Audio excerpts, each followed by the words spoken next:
अच्छी, मैं इस वक्त जनरल बस स्टैंड अड्डा पिरदाई में मौजूद हूँ। यहाँ पे एक अवेयरनेस प्रोग्राम चलाया जा रहा है जिसमें शर्जील मीर साहब मौजूद हैं, फैसल अब्बासी साहब मौजूद हैं, राजा ज़फ़र साहब मौजूद हैं, दीगर तमाम ताजरान के जो ज़िम्मेदारान हैं वो तमाम यहाँ पे मौजूद हैं। और गाड़ियों में, बसों में टैक्सी ड्राइवर्स को और चिंची रक्षा ड्राइवर को, आम रक्षा ड्राइवर्स को मास्क तकसीम किए गए और अवेयरनेस के हवाले से बताया गया कि मास्क का इस्तेमाल करें क्यों। और सबसे अहम बात यहाँ की ये है कि कोरोना से लड़ना है, डरना नहीं है के हवाले से यहाँ पे पॉम्फलेट भी तकसीम किए गए। शर्जील मीर साहब मेरे साथ मौजूद हैं, अंजुमन ताजरान प्रेसिडेंट। शर्जील मीर साहब, आप ये बताएं कि इस वक्त बहुत ज़्यादा ज़रूरत है यहाँ पे और हुकूमत इतनी खुसूसी तौर पे ख़ास तवज्जो तो नहीं दे रही है, लेकिन ताजरों की जानिब से देखा है कि मास्क के हवाले से और खुसूसी तौर पे कोरोना के साथ लड़ने के हवाले से बड़ा काम कर रहे हैं। बिस्मिल्लाहिर्रहमानिर्रहीम। सबसे पहले आपका शुक्रिया और पीर वदाई की जो मरकज़ी यूनियन है इसका शुक्रिया कि इन्होंने आज दोबारा 1 साल के बाद, हमने पिछले साल सबसे पहले तो जब गवर्नमेंट को ज़रूरत थी लॉकडाउन करवाया ताजरों से मशवरे के साथ, फिर हमने उनको ज़रूरत थी गला मंडियाँ खुलवाई, जबकि इतना खौफ और हैरस हुए थे लोग उस वक्त कोरोना से कि मंडियाँ खुलवाना मुश्किल हो रही थी। हमने मंडियाँ खुलवाई, उसके बाद हमने मंडियों में अवेयरनेस कैंपेन चलाई और जब लॉकडाउन ख़त्म हुआ, स्मार्ट लॉकडाउन की तरफ गए तो फिर हमने अपने बाज़ारों में भी कैंपेन चलाई। आज इसी तरह जब ये कोरोना दोबारा से अपना अटैक कर रहा है तो हमने सोचा, पीर वदाई की यूनियन ने मुझे कहा कि आज आप आएँ, हम अवेयरनेस कैंपेन चलाते हैं, क्योंकि सबसे ज़्यादा ज़रूरत इस जगह पे है, क्योंकि ये गुंजान आबाद इलाका है और यहाँ पे आपके मुख्तलिफ शहरों से लोग इन ट्रांसपोर्टेशन के ज़रिए आते हैं। तो हमने आज यहाँ पे अवेयरनेस कैंपेन चलाई है, बसों में गए, उनको मास्क दिए, उनको कहा सैनिटाइज़र का इस्तेमाल करें। इससे दुकानदारों को हमने कहा है कि सैनिटाइज़र यूज़ करें और आपने 6 फीट का वक्फा दें। हम अपने मुल्क के साथ लॉयल हैं, हम चाहते हैं कि हमारा मुल्क जो है ना वो दुनिया के अंदर गैर जिम्मेदार ना ठहराया जाए, क्योंकि ये SOP जो दुनिया के आ रहे हैं हम उसको पूरा करेंगे। लेकिन गवर्नमेंट से गिला भी है, गवर्नमेंट से गिला ये है कि यार जब भी आप ताजरों के बारे में कोई फैसले करते हो तो खुदा का वास्ता है स्टेक होल्डर्स को बिठाओ, उनसे मशवरा लो। हम मुल्क के हामी हैं, हम वो लोग हैं जो टैक्स जनरेट करते हैं और आपको टैक्स देते हैं और हमारे टैक्सेस से आपका मुल्क, हमारा मुल्क जो है ना वो चलता है। लिहाजा आपको चाहिए कि हमें, अभी देखिए ना, आपने एकदम जारी कर दिया कि 6 बजे आपने बंद करना है। आप सोचें, क्या कोरोना 6 बजे के बाद आता है? क्या कोरोना का जो वो है, क्या वो सैटरडे संडे को आता है और बाकी दिनों में छुट्टी कर देता है? ऐसा नहीं है ना।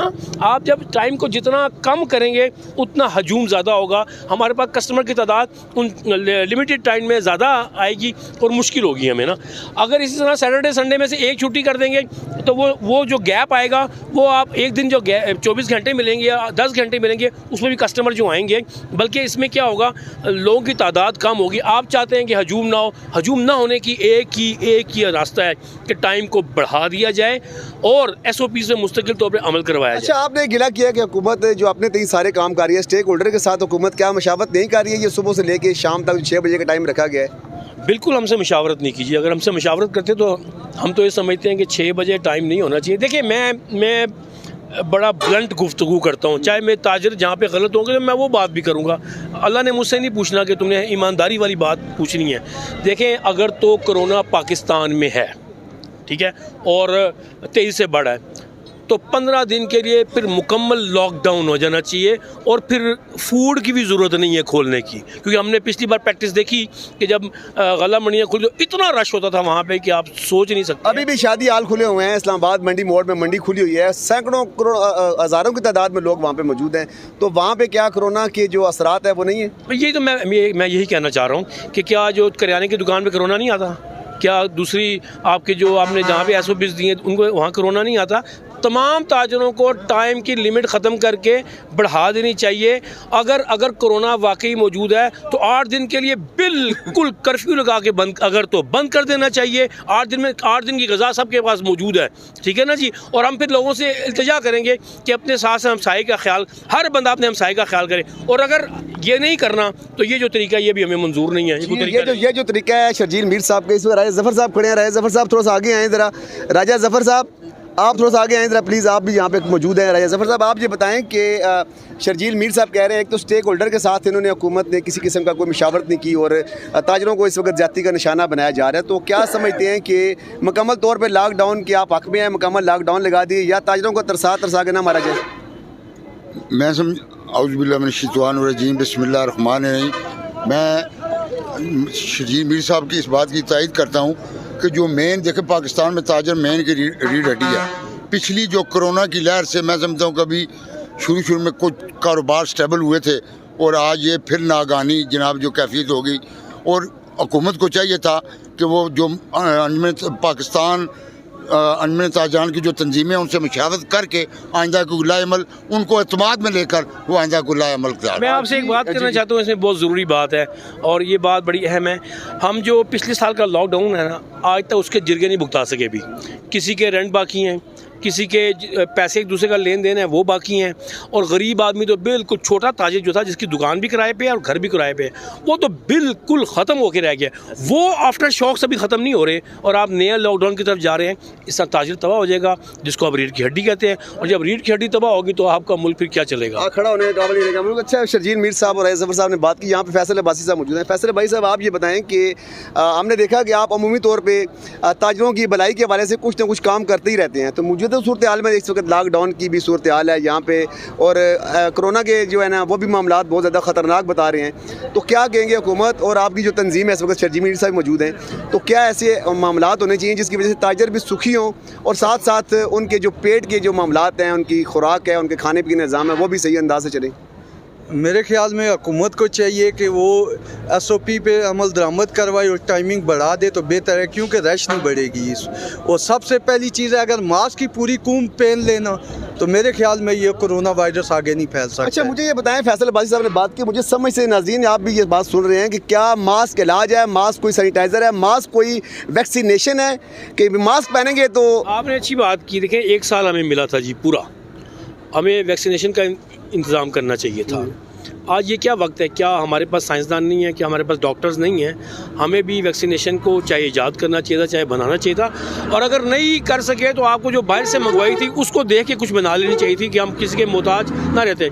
आज आप कह रहे हैं कि हमें वादा किया था उन्होंने कि हम अप्रैल में, मार्च और अप्रैल में देंगे 40 लाख 50 लाख, लेकिन वो क्योंकि बन नहीं सकी है। देखिए ना, हर मुल्क क्या कर रहा है। अमेरिका ये कह रहा है, जो आपका बहुत बड़ा दोस्त बनता था, वो कह रहा है कि सबसे पहले मैं अपने मुल्क के जो बाशिंदे हैं उनको लगाऊंगा, फिर आगे सोचूंगा। हर मुल्क ये बात कह रहा है। आपको ये पहले सोचना चाहिए था, पहले इंतज़ाम करना चाहिए था वैक्सीनेशन का। अब आज अगर हमारे बुज़ुर्गों को, और आप जो कह रहे हैं 60 साल की उम्र के लोगों को, भाई 60 साल की उम्र के लोगों को बहुत ज़रूरी है। उसके साथ साथ वो लोग जो इम्यून सिस्टम नहीं रखते, यानी कि जिसको शुगर की बीमारी है, ब्लड प्रेशर बीमारी है, उनको साथ रखते। 60 साल का नहीं, 60 साल का बास बंदा ऐसा है बहुत मजबूत है अल्हम्दुलिल्लाह, लेकिन एक बंदा ऐसा है जिसको शुगर है, जब ब्लड प्रेशर है, उसको ज़्यादा अटैक कर सकती है ये। तो आपको इस तरह ख्याल करना चाहिए। WHO ने तो कहा था, मैंने उसका इंटरव्यू भी सुना था, WHO वालों ने ये कहा था कि ये छूत की बीमारी नहीं है एक दूसरे के साथ, सिर्फ हवा की बीमारी हवा से रखता है। मैं सवाल ये कर रहा हूँ कि क्या इस मास्क के अंदर कोई ऐसी वैक्सीनेशन मौजूद है, कोई ऐसी अद्वियात डाली है कि ये लगाएंगे तो तभी इंसान बच पाएगा? देखिए, इसके बारे में नहीं, मैं इसके बारे में कहूँगा एहतियात ज़रूरी है जी। देखिए ना, करना मेरे अल्लाह ने है। हमने अपना एक नारा बनाया था, हमने पिछले साल, और वाज़ेह तौर पे कहा था कि अल्लाह से डरना है, क्योंकि ये मेरा अल्लाह चाहेगा तो ख़त्म होगा। घरों में बैठ कर इस्तग़फ़ार करें, अल्लाह से डरना है, कोरोना से बचना है। बचने का यही तरीका है, 6 फीट का फासला, आपका मास्क और आपका सैनिटाइज़र। देखिए ना, ये एहतियाती तदबीर करना बहुत ज़रूरी है।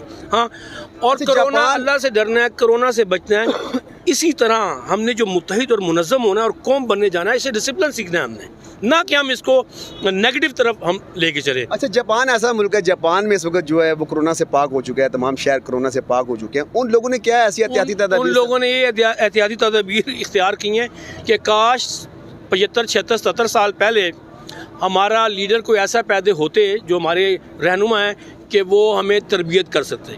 हम लोगों की तरबियत ही नहीं है। और जापान का एक कॉल है कि उनके 3 साल का, वो कहते हैं कि अगर 3 साल तक बच्चे की तरबियत ना हुई तो सारी ज़िंदगी तरबियत नहीं हो सकती। वो अपने 3 साल के बच्चे को तरबियत कर देते हैं और तरबियत याफ्ता होता है 3 साल का बच्चा। ठीक है, तो हमारे यहाँ हाल देख लें आप कि हमारे 70 साल के बुज़ुर्ग को भी आज तक तरबियत इसलिए नहीं हुई। आप जो गवर्नमेंट काम कहेगी हमने उसको उल्ट कर रहे हैं। बसंत नहीं मनानी, लोग मनाएंगे। आपने मास्क पहना है, मास्क नहीं पहनेंगे। इसकी क्या वजह है? ट्रस्ट नहीं है लोगों को, रहनुमा पे ट्रस्ट नहीं रहा। रहनुमा बने।